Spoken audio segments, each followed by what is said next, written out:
Growing a successful business has never been easy.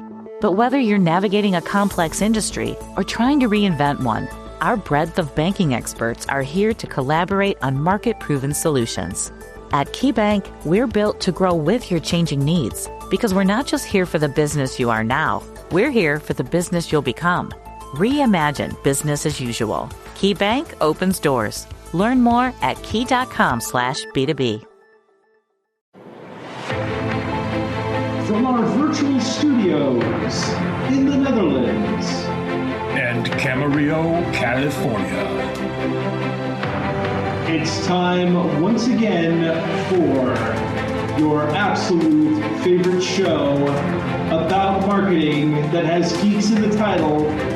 That's right, it's Marketing Geeks with your hosts Justin Womack and Audra Sturgeon. I'll introduce you. Why not? And we have a very exciting show today because we are going to be joined by the source of education on the East Coast. We have a marketing professor coming on the show to talk about the state of marketing education in 2019 and beyond. And it's exciting stuff. It's exciting.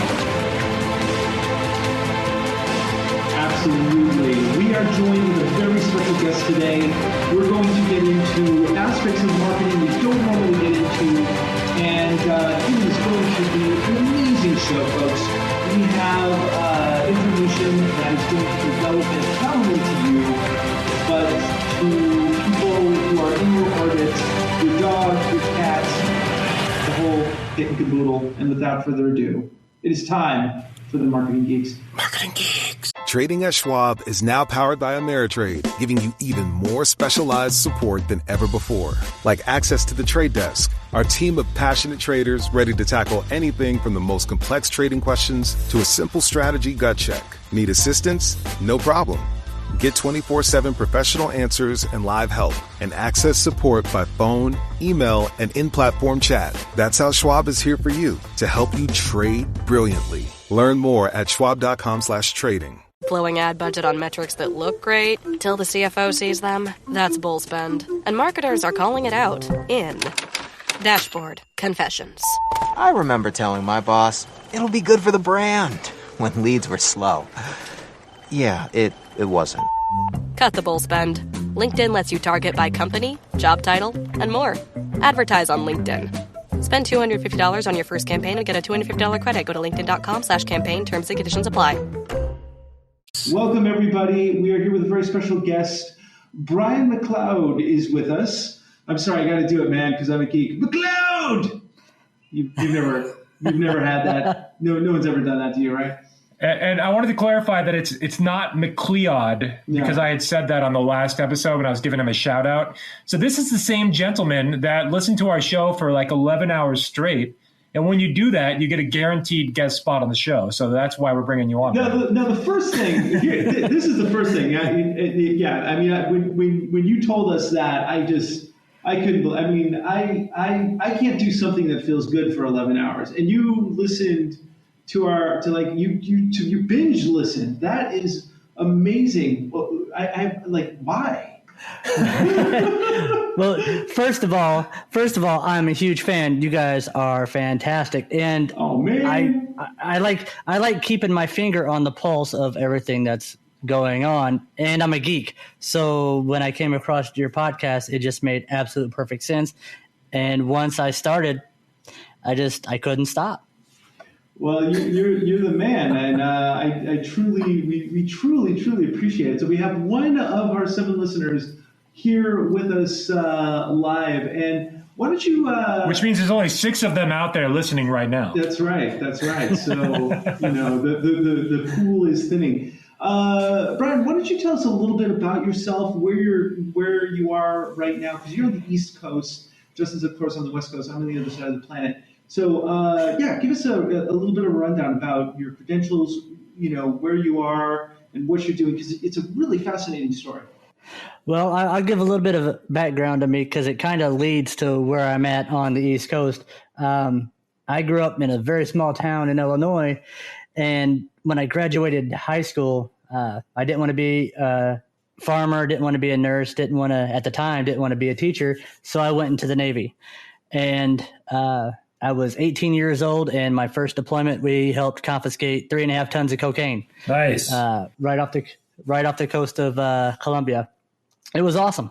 And I got the itch to practice law. So after 8 years of the Navy, I got out, went to school, got my law degree, and I practiced for a couple of years. And after I was practicing, and I was also earning my MBA. So I was practicing law and earning my MBA at the same time. And I realized I hated practicing law, but this thing called marketing was fantastic. And I had a professor tell me, you should really go get your PhD. And I told my wife, I was like, what would you think about 4 more years of school? And she's like, well, you've already been in 9, so what's another 4? So I applied for it and got my PhD in marketing, and that was in 2016. And I got it. Wait, hold on. So you have a what's your bachelor's in? It's in workforce education. Okay, so you have a bachelor's in workforce education. You have an MBA. You have a law degree, and you have a PhD in marketing. That is correct.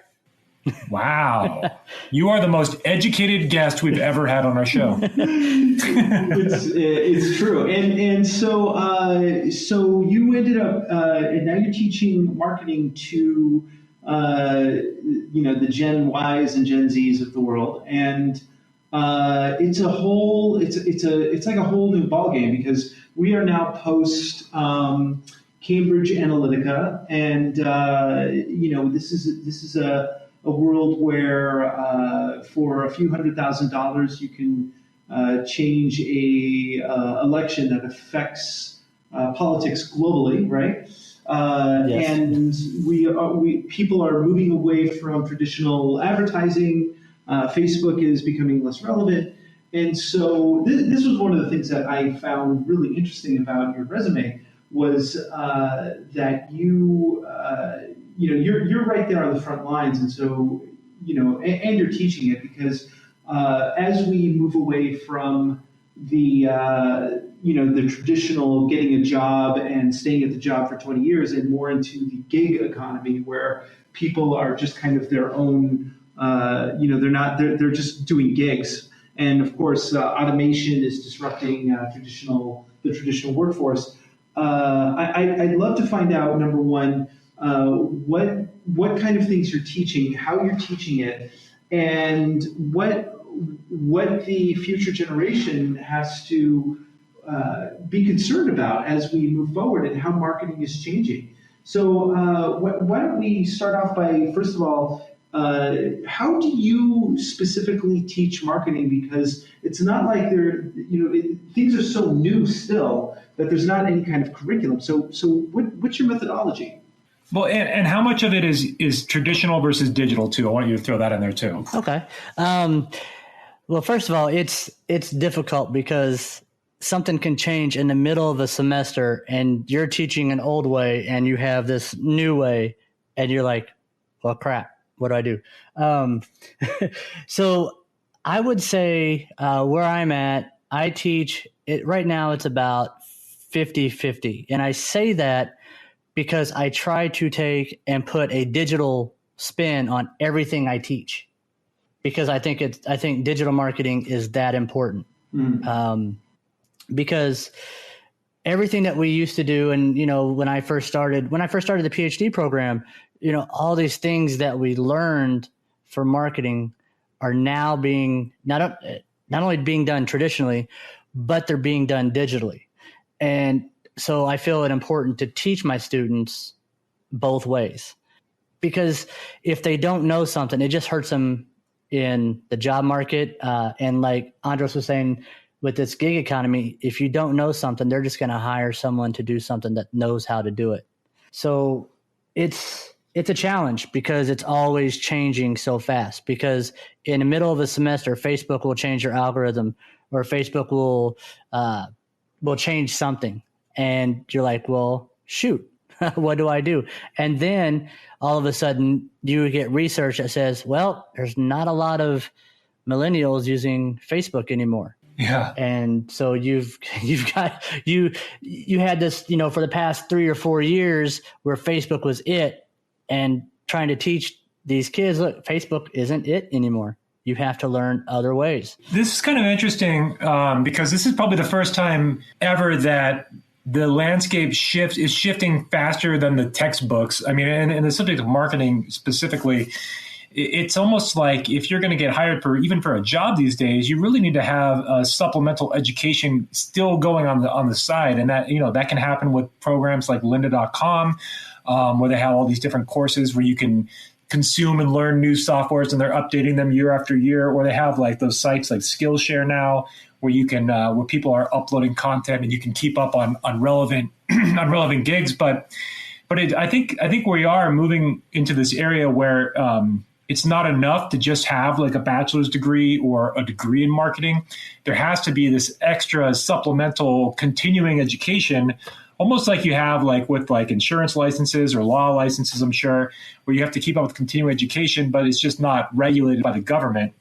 But I do feel like if you're not doing that, there's no way you're going to be successful in a marketing career. Would you agree with that? Or absolutely, I would absolutely agree with that, and that would be why, like I said, I like to keep my pulse on what's changing, and that would lead to 11 hours of listening to the Marketing Geeks as I travel halfway across the country. Because you guys are out there, and it's one thing to keep your eyes out and read the stories as they come through and read newspapers and stuff like that, but actually listening and talking to people like you that are out there doing it every single day, that helps me make sure that my students are getting the relevant information that they need. And, it's not just me that does it. I have a really good friend, shout out to David Houghton at Xavier in Cincinnati, who does the same thing. He's constantly keeping his finger on the pulse of the industry to find out what they need. And we're always telling our students, don't stop when you get your bachelor's, because by the time you get your bachelor's 6 months later, something is going to change. Yeah, absolutely. I mean, it must be a challenge for you, because you may be teaching something, as you said, in the middle of the semester. It's like, okay, guys, all that stuff that I said last week, it's irrelevant now. And, I mean, it's like, for instance, here's a great case in point. I've got a client right now who a huge company. It's like the biggest client I've ever had, and the first thing I had to tell them was, they said, well, we're getting our social media stuff in order.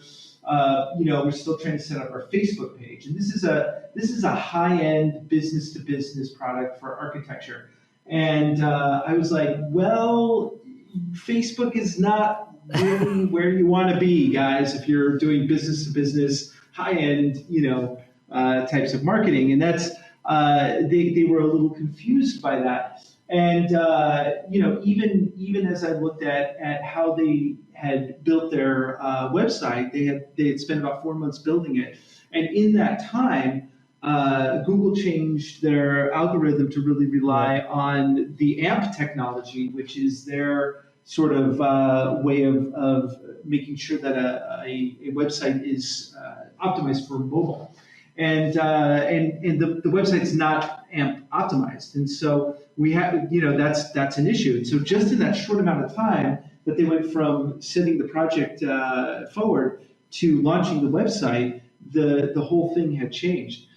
So there's a few questions I have specifically, because as we are entering this time where you've got these young kids, and you said something really interesting to me before the show started, which was about kind of self-branding and reputation management. You want to explain that a little bit? Sure.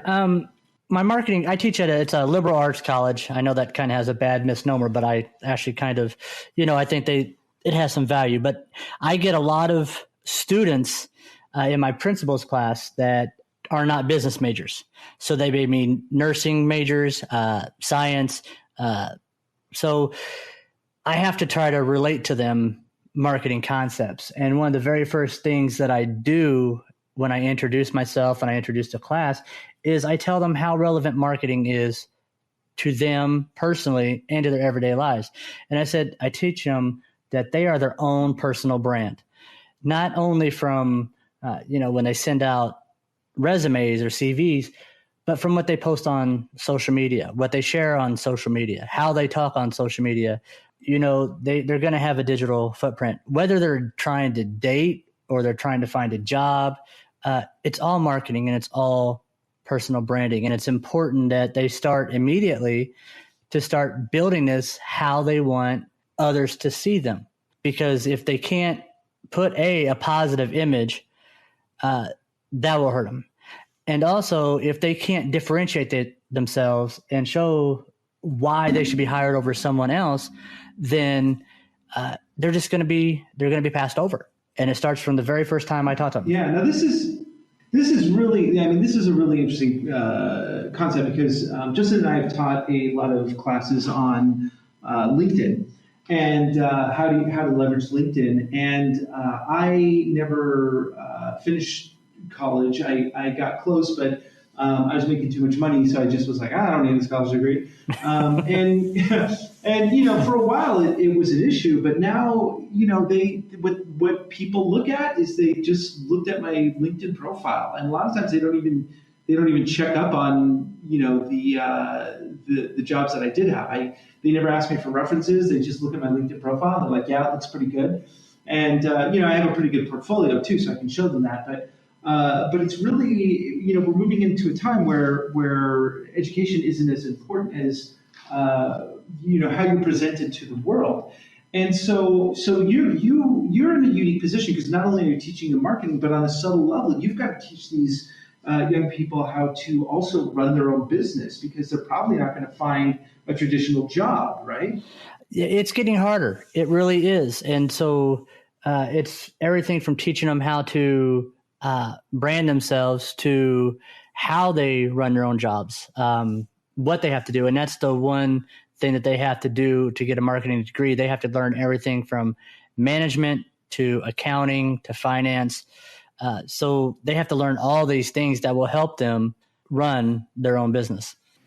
Going back to the idea of branding, though, I just wanted to bring in a couple things because it is important that you're conscious of what your digital footprint is out in the world. And when we taught that LinkedIn class, one of the things that I like to bring out again and again is that when you Google your name, your LinkedIn profile is generally going to be in the top 3 results of that Google search. Your Facebook profile is probably going to show up in those top results. If you have a website, it'll probably be up there as well. But typically, one of the first things people are going to see is your LinkedIn profile because it gets really well SEO'd and tied to your name. And if you have a horrible LinkedIn profile and you're trying to get a job somewhere, it doesn't necessarily look very good. Right. Or if you're posting very, very polarizing things on the internet if you're posting polarizing things, it depends who you're interviewing with. You might hit the right person and they love you for it, or you might hit the wrong person and you're disqualified instantly. And then you don't end up, and then you're not directing Guardians of the Galaxy 3. Yeah, exactly. Then you're not directing poor James Gunn, but you are directing Suicide Squad 2, Andros. That's true. But yeah, and then the last thing I wanted to say is because Andros did mention too that we are somewhat moving away from traditional education. We did a whole episode on Robert Cialdini's work on the book Influence, and one of the 6 influence patterns that he brings up is the influence pattern of authority. And there are alternate ways of establishing authority that didn't exist in the past. And one of we talked a lot about like when you do Facebook Lives or you lead classes, it doesn't even matter what your credentials are. There's a perceived authority that's automatically established simply by leading a class. And that can be misused or it can be used for good, but that's the reality that there are ways of creating these perceived authority that weren't as accessible to people in the past. Even starting a podcast like this or starting a YouTube channel, like a lot of these things are available that weren't there before, that can give people more prestige than in the past, or it's easier than ever to do that. Right. And I fully agree. That's why in one of my classes, I have them build a website from scratch. And they kind of, at first they're like, oh man, why are you having me build? I don't know how to build a website. I say, well, that's why you're going to learn. And just the sheer fact of them designing the website and having their own website with their own name gives them some sort of perceived authority. Hey, I know how to do this. I can do this. And they can put stuff on that site that says, hey, I'm an expert in this. Yeah. So tell me, why don't you walk us through the process of like what you're teaching and how you're teaching it? Because it sounds really robust and it does sound like you take them through the whole process. So why don't you give us the whole kind of rundown of what your curriculum looks like? Okay. For all my classes, I'll start off with my principles class because that's where it begins. And, I teach them that their own brand, that their personal brand is really important. And I've started something new this semester. They have to develop a marketing plan for something. It has to be something that's not out in the world yet. It doesn't have to be brand new, but it could be just an adaptation. So before Uber Eats became a thing, they could have came up with the idea of having someone go get your food and bring it to you. It's that simple. But the whole goal is to get them to go through the process of being creative and designing this product. Now, what's relevant to you guys is this semester, what I've started to do is it used to be a 20 to 25 page paper at the end, group project. And it was rough. They hated it because it's a lot of writing and a lot of research, and then it's just your typical paper. So what I've started to do is in my very first class, the very first semester that they meet me, they start designing a website. And they take this marketing plan and they put it on the website. And what I'm doing there is I'm trying to get them to learn how to condense their writing for digital use. Because we all know that nobody goes on a web page and wants to read, 6,000 words. They want straight to the point. Yes. So I teach them. So I'm teaching them how to do that. Let me add something there real quick, because I was at a digital marketing conference last year, and it's called Traffic and Conversions. It's one of the big ones. It's run by the company Digital Marketer. And I think it was Perry Belcher. He's one of the higher ups at that company.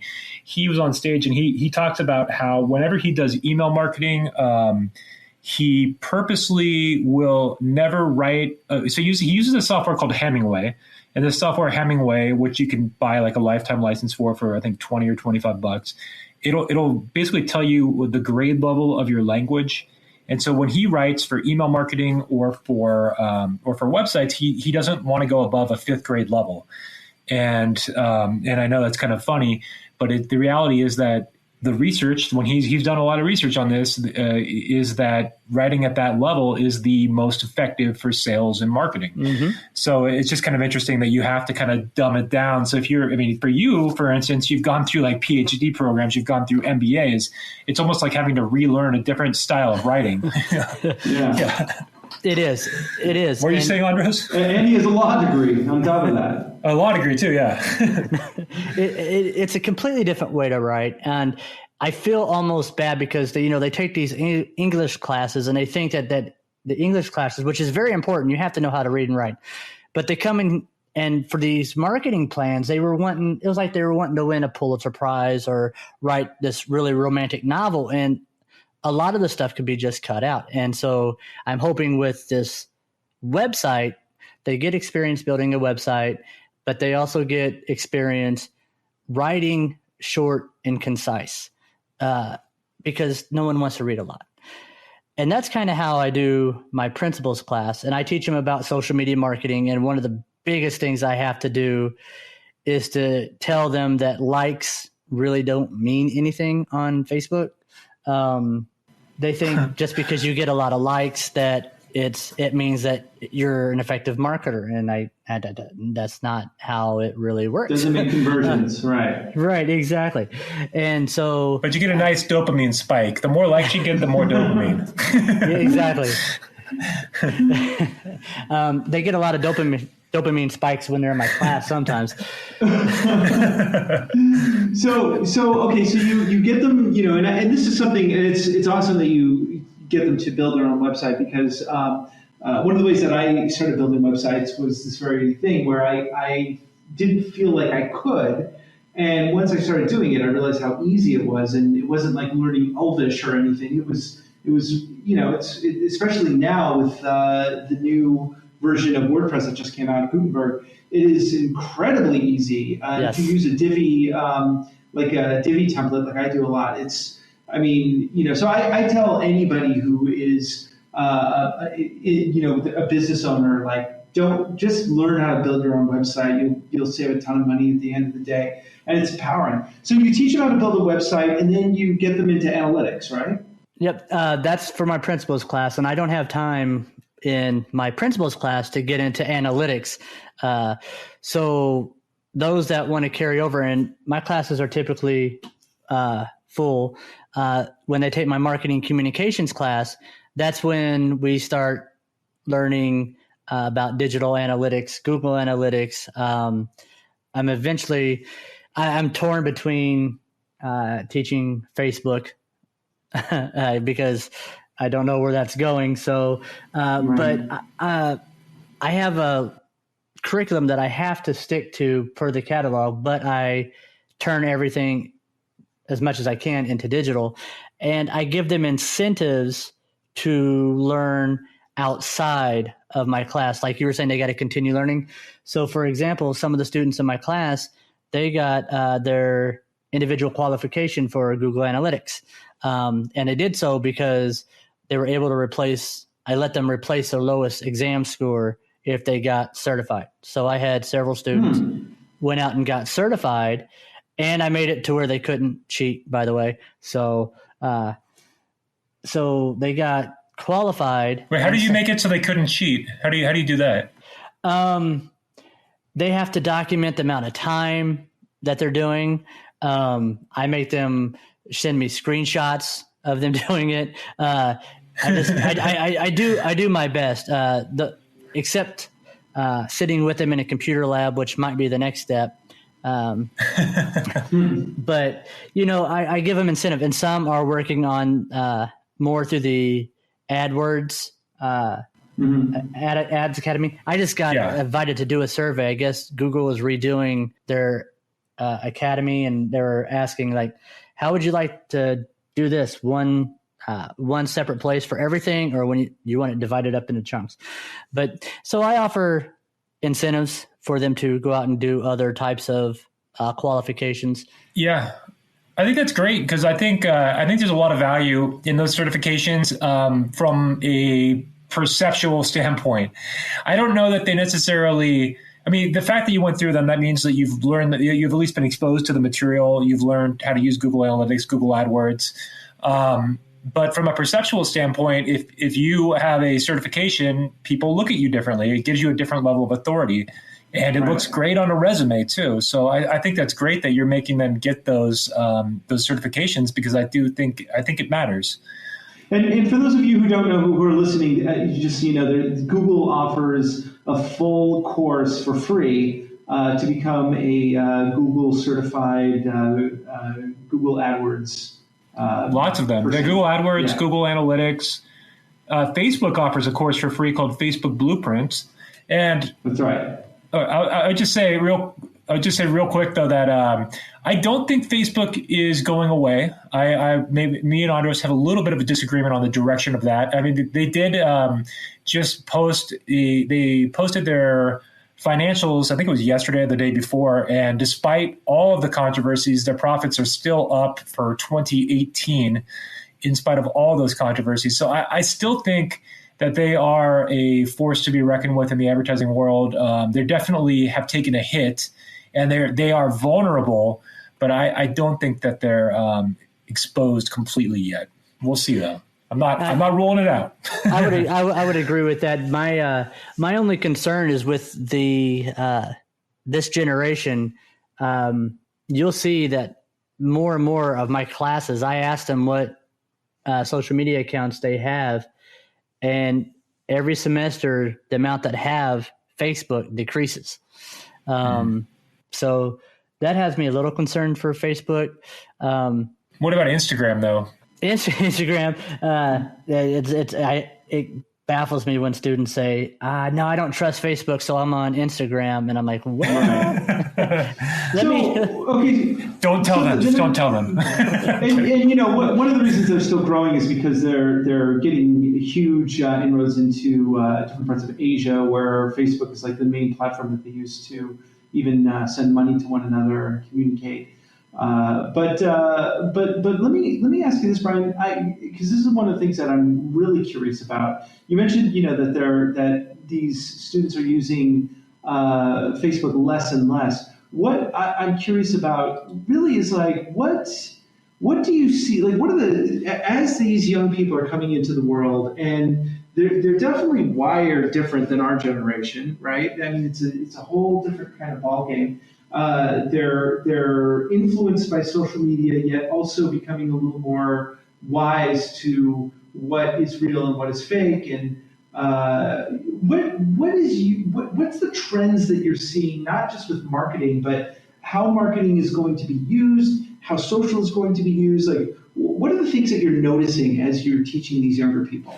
Well, one of the things that I notice is the reasons that they leave or leaving Facebook is because, mom and grandma are on there. Mom and grandma aren't necessarily on Instagram. Mom and grandma aren't on YouTube. So I've noticed that that's the reason they leave, but I'm noticing that, I don't want to sound bad, but the attention span for reading is decreasing a little bit. So they move from Facebook, where there's a lot of reading, and there's a lot of a video and stuff, but they're going to Instagram, where it's pictures and it's a lot of visual, and they're going to YouTube, and they're using Snapchat because it's quick, it's easy. In fact, that's how they communicate. That's how some of them get their news, is via Snapchat. It's strange. So how's this going to affect, number one, how's it going to affect marketing in the future, as the audience for marketing, like the people who are going to be responding to marketing, are going to be these young people as they become more part of the digital economy?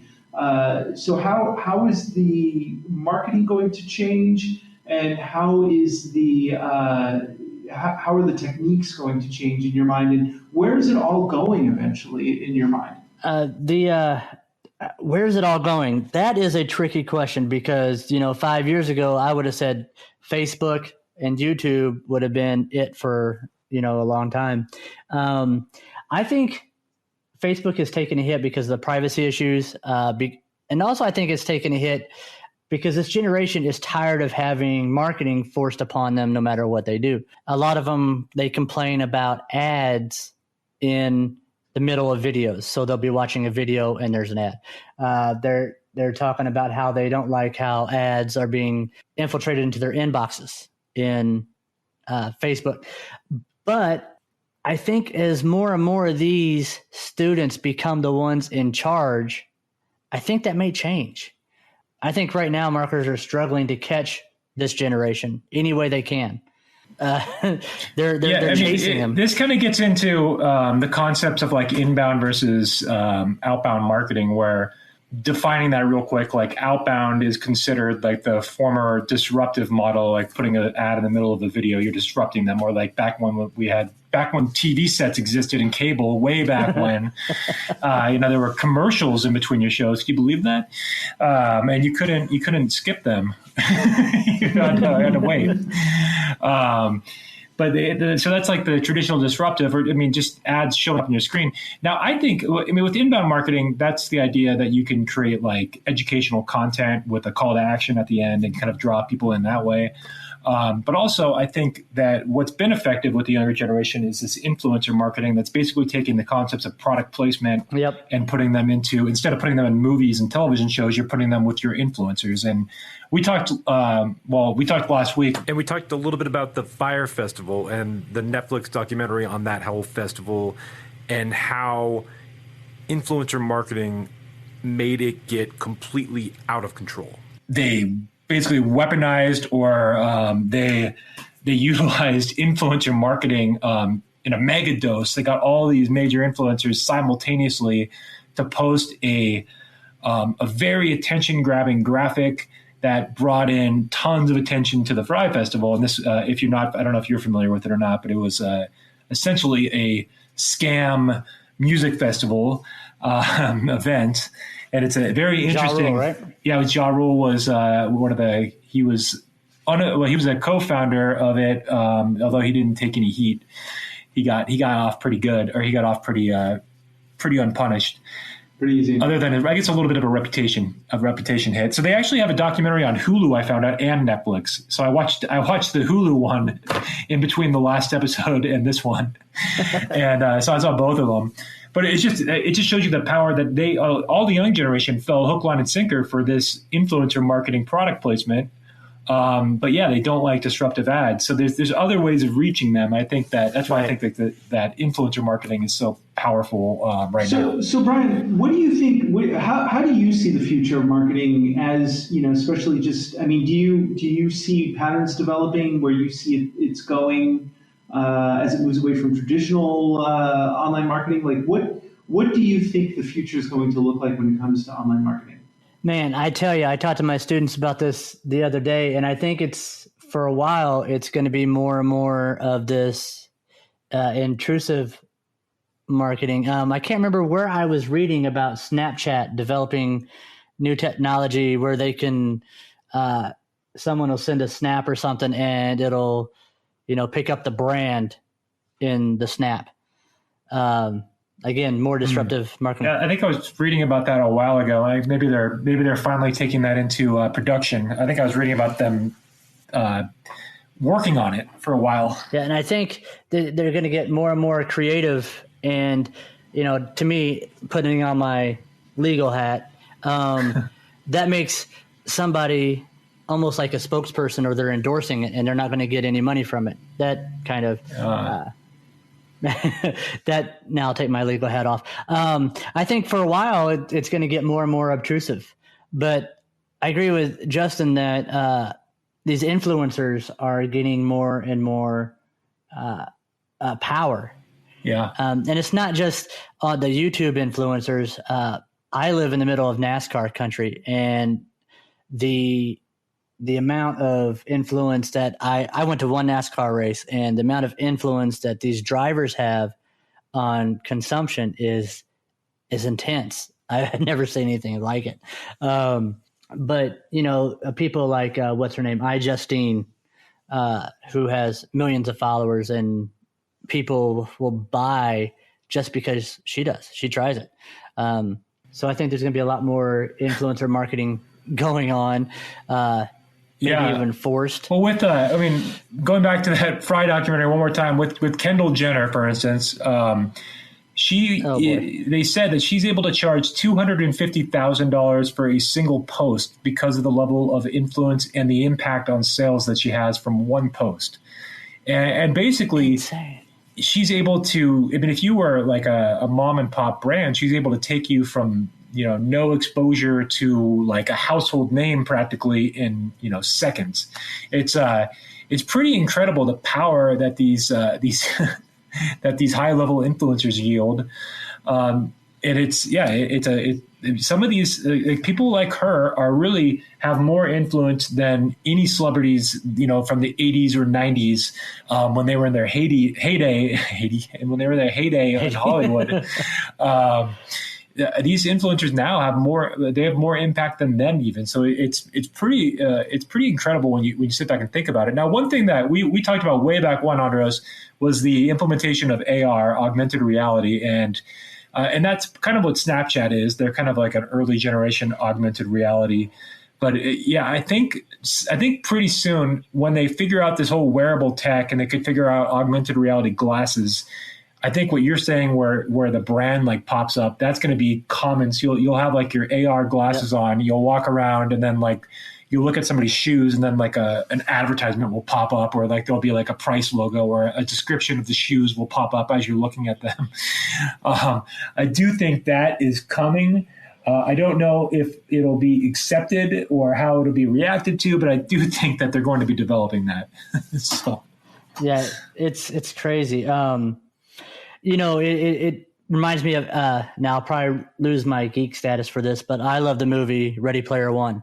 I thought the movie was great. And they had the part where he's showing what happens when he takes over the system, and he has ads just all over. And, they said they can fill like 93% of the screen before people start convulsing.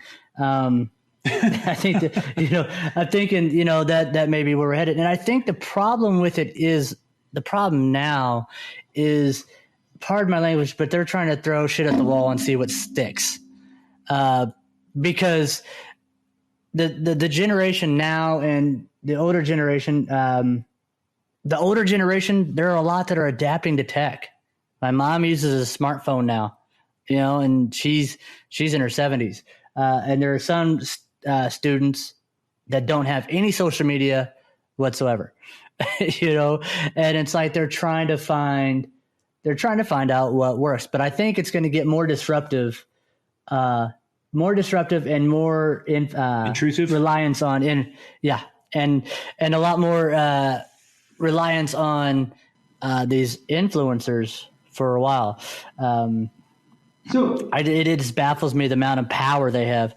Well, let me ask you this, because one of the things that I find really fascinating, especially because we're basically on the edge of total dystopia. If I had read in a book, in 1985, if I had read what is happening now, I wouldn't have believed it. I would have, or if I saw it in a movie, I would have thought that it was some kind of like joke, right? So right. What? How do you see, like, how are the young people who are now able to vote, and they're going to be taking over, in politics and helping to run the world in the next few years? What's their sort of attitude about everything that's happening and how they're being disrupted over and over again? How are they dealing with it? Well, the first word is annoyance. They're annoyed by it. And the second word would be skeptical. A lot of skepticism with what they see, with what they hear.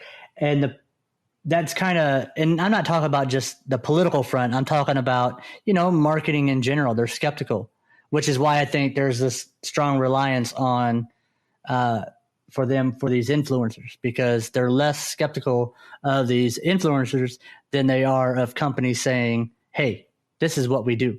Well, I mean, like, how are they?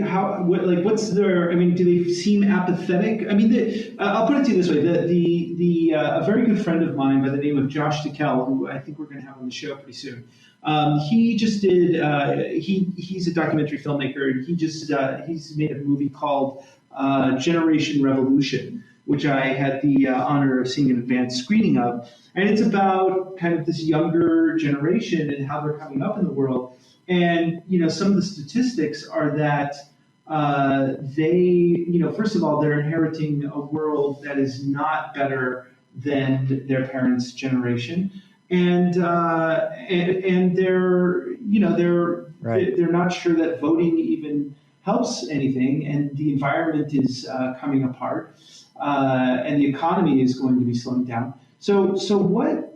I mean, what's their attitude with how the world that they're inheriting? Do they feel apathetic towards it, or do they feel like there's something they can actually do to make something change in this world? Well, you actually have two different groups, and unfortunately, the group that is apathetic is larger than the group that thinks that they can make a positive change. You have, on one hand, you have the apathetic group that they just feel it's at a loss. Even my son, he said the other day, "Why would I vote? I'm only one person." And I'm like, well, if everyone had that opinion, then, but so they're apathetic, and they vote because they're told they have to, right? They don't vote because they think they can make a change. That's what I'm seeing where I'm at is, they're told to vote. So they vote, and they vote how they want to vote, but it's more of a tradition, or it's what's expected of them versus, hey, I can actually make a change. But then you have a smaller group that I see that are out there, and they're the true believers. They're the ones that think they can make the change. They think that they can their vote matters 100%. They're out there, and it's really weird because they're like polar opposites. One's just I'll do it because I want to, and the other one's like, I'm going to do this because damn it, I'm going to change the world. So I'm seeing both ends of the spectrum. Now, whether or not it's where I'm at now is why I'm seeing both ends, and one side of the spectrum is larger than the other. I don't know. But I do notice a trend with, like I mentioned earlier, that they're becoming more and more skeptical about what they read, hear, and see. So maybe this skepticism will lead to more positivity and more an idea that they can change. Now this is one of the interesting things that I find, because statistically, and this was again covered in my buddy Josh Tickell's movie, is that a lot of young people are drawn towards like companies that have some sort of social purpose. Like it used to be once upon a time that if you ran a company, you had to stay away from being controversial on any level. You couldn't have anything that had to do with like politics or making a stand on anything. And Nike, of course, with their Colin Kaepernick campaign, totally blew that out of the water, that you can make a stand. And statistically, it seems that a lot of young people won't get a job with a company if it's not in alignment with their core beliefs. So companies are finding that they have to change the work culture so it represents something, it stands behind something. So do you feel that there's a form of activism that is kind of rising up, even if it's in the smaller category that you were mentioning? Do you see that kids becoming more activated on that level? Actually, I do. And a brief example, we were talking about the Gillette commercial in class. Now, why don't you break that down? Just break that down also, if you... Yeah, break it down, because I don't know if everyone knows it. Yeah. Okay, you had this Gillette commercial that started off with the olden era, I guess you could say, of men objectifying women, whistling at them, staring at them, chasing them, smacking them on the behind. Then it shows little boys fighting, and it's all about boys will be boys, men will be men. And the commercial leads to and says, we understand that there are good men out there, but it's time for men to hold each other accountable. And it has a clip of Terry Crews, who I adore, says men have to hold each other accountable. And it's essentially saying, Gillette's line is men, the best a man can get.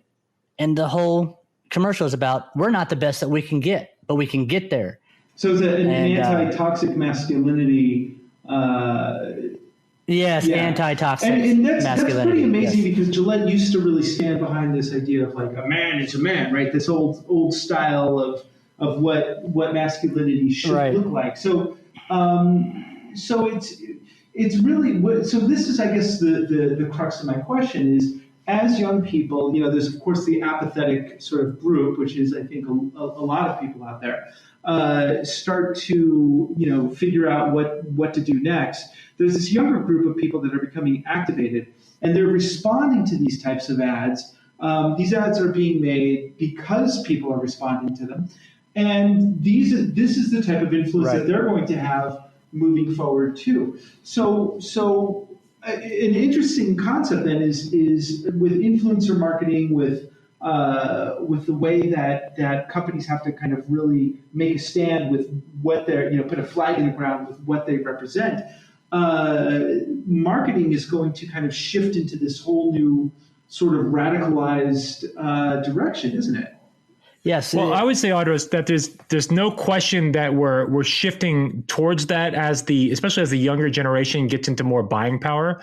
But right now, for Gillette to take that stand, I mean, it's very, very polarizing because I followed a little bit of it on social media, and there are people that are like, hashtag boycott and whatever. There's people that are the old guard that don't want to give up, that don't want to give that up. And it's, it's somewhat humorous if looking at it from a distance, at least in my opinion.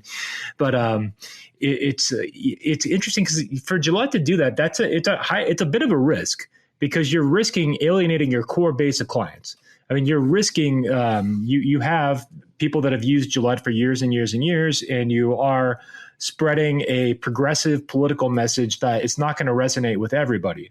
So what we've talked about this on the show before, that when you do something like that, you risk alienating a certain section of your audience, but you also deepen the bond with the ones that do respond to that message. So anytime you take a risk like that, you can deepen that emotional bond. So it's been interesting. I haven't looked at the numbers on Gillette. I know Nike did fine with their Colin Kaepernick ad. I don't know how Gillette's sales numbers have been, but what do you have, Bryan? Gillette's in kind of a weird, a unique position in that they may alienate some of their crowd, but one thing I've noticed is women buy a lot of their men's razors. So while they may be alienating some guys, they're picking up women. And the other thing that I've noticed, and I questioned my class on this, and there were several students that says, well, that doesn't make me want to go out and buy a Gillette, or I'll never buy Gillette. But guess what? They had beards, and they considered beards to be manly. Well, they weren't buying Gillette anyway. Right. So they're really in a unique position. And to answer your question, Andros, it is a strong divide. I have a 27, 28-year-old in my class, and he's like, why do people care on whether or not a company takes a stand? And there was a 30-year-old who's like, I don't understand. And then you had the 22, 23, 24-year-olds in my class who were like, because it matters. I mean, it was that sharp of a divide on. Interesting. It was really interesting. And then I said, because this generation is starting to care about. You bring up a great point also, because I don't know if you remember a couple of years ago when Pepsi had that misfire of an ad where they had, you know what I'm talking about? So in this ad, if you don't know what I'm talking about, Kendall Jenner was doing a photo shoot, and then she hears a commotion outside. She looks outside, and there's like some protests going on. So she leaves the photo shoot, and she becomes part of the protest. And it was so random, so terrible, because it was like Pepsi. They don't even tell you what they're protesting. Like Pepsi wanted to go like, get behind something, but it was a way for them to feel like they were making a stand for something without making a stand for anything. And it was just it was terrible. It just didn't work, because people felt, and it felt very hollow. But if individual number one, president individual number one has caused anything, that made me laugh. He has shown that if you keep playing to your base and really develop your base, you can keep moving forward and gain traction, and people will talk about you. And as I always say to every single time I have a client and they're posting social media, and I look at their social media and it kind of sucks, and they're like, what's the problem here? I tell them the same thing. You have to create content that people will talk about. And if you're not creating content that people are talking about, then you're wasting your time. You're not doing anything. And so what's going to be fascinating for me watching all of this moving forward is how there are these young people, the ones who are apathetic are just waiting for something to happen.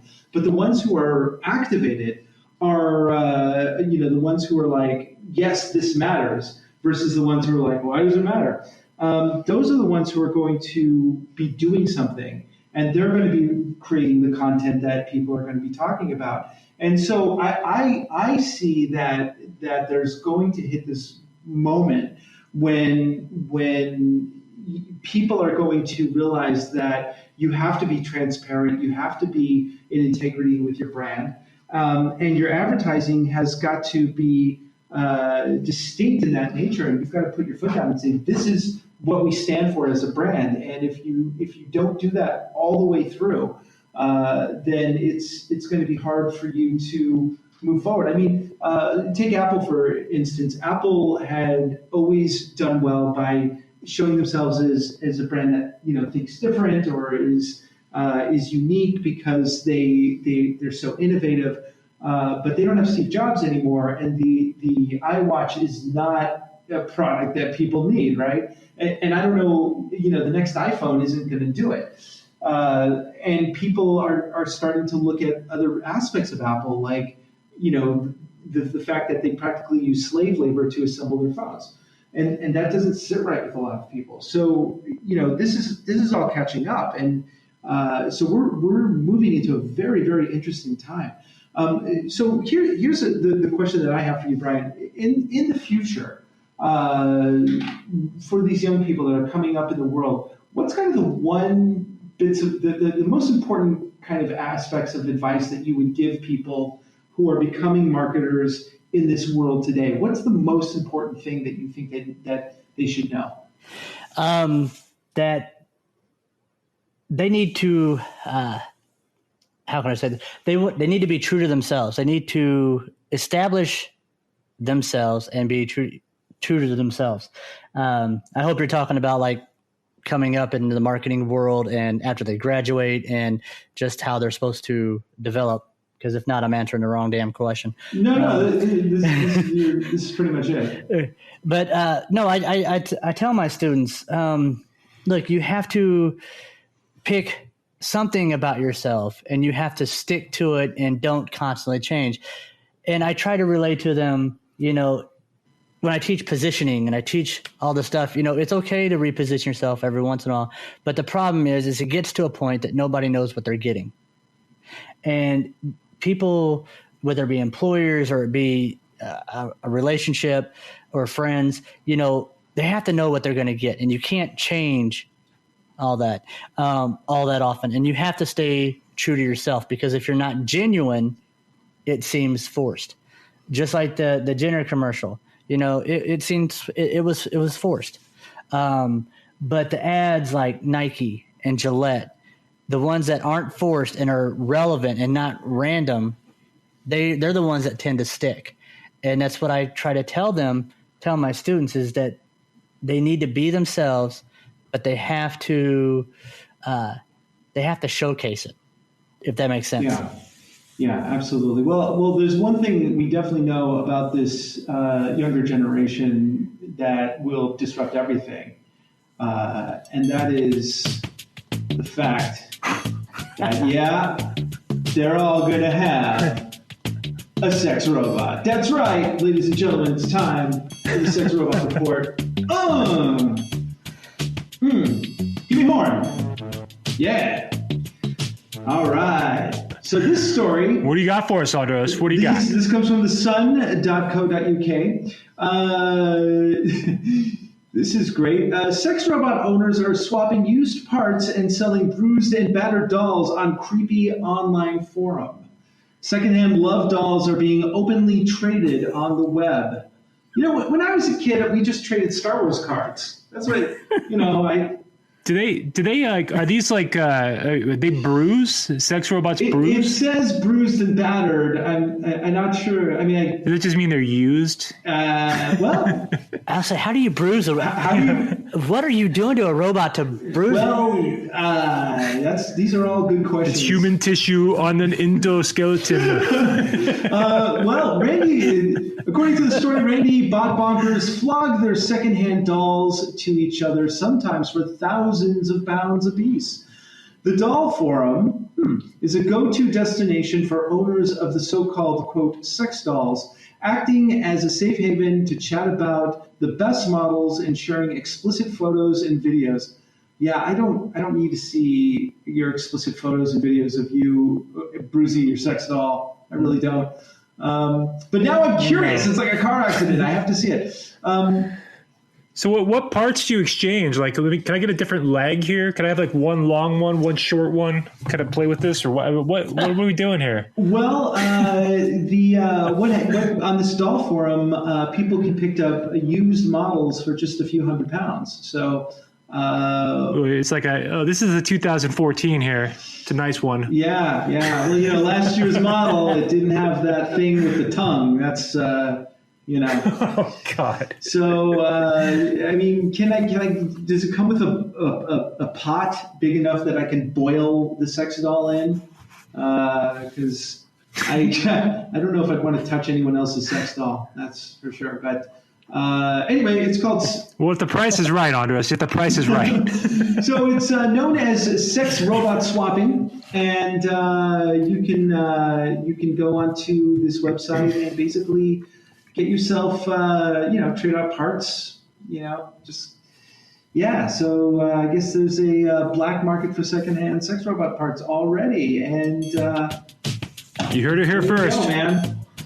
A couple of weeks ago, we learned what someone who has propensity to have sex with. What was the word again? It's a digisexual. Digisexual. That's right. Okay. Yeah. This is amazing. You learn new things on the show every week. You know what? I aim to please. Apparently, so do the robots. Booyah. Brian, got any geek news for us? Unfortunately, I don't. I wish I had some geek news, but I do have a little story for you. Driving across country, listen to my favorite podcast, and I stop to get gas, and I leave my door open, and guess what segment comes on with my stereo blasting, and everyone at the gas station.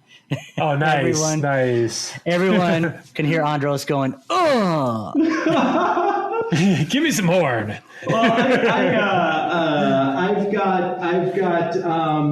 I'll save it for next week, but I do have probably the most embarrassing thing that has ever happened to me.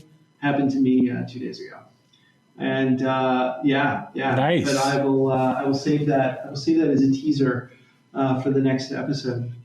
I have a little anecdote I wanted to add because Brian had mentioned how that Gillette commercial a while back was appealing to women, and I just thought it was funny because because women are buying Gillette. I shave my head. It's a choice, right? I'm not balding. It's a choice. Right.